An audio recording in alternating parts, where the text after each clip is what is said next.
Yammatan Jos kun cika kyau da fara'a, dariya ta ku tana sanya zuciya nishadi.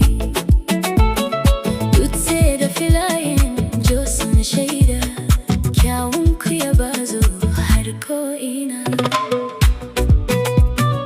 Dariya ta ku tana sanya zuciya nishadi. Dutse da filayen Jos na shaida, Yammatan Jos masu kirki da mutunci, masu fara'a da zuciyar kauna.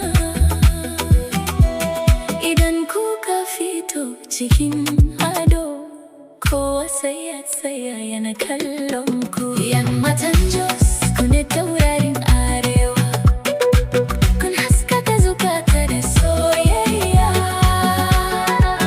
Yammatan Jos ku ne abin alfahari, kowa yana yabon halayenku.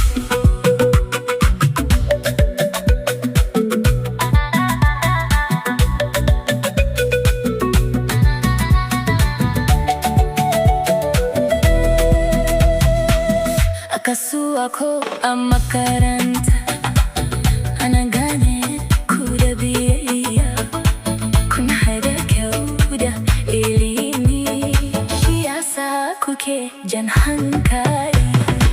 Daga tudun wada har Bukuru, ana ta yabon kyawunku. Duk wanda ya san ku da kyau zai ce kun cancanci girmamawa.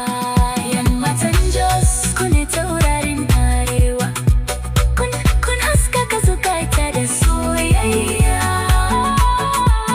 Yammatan Jos ku ne abin alfahari, kowa yana yabon halayenku.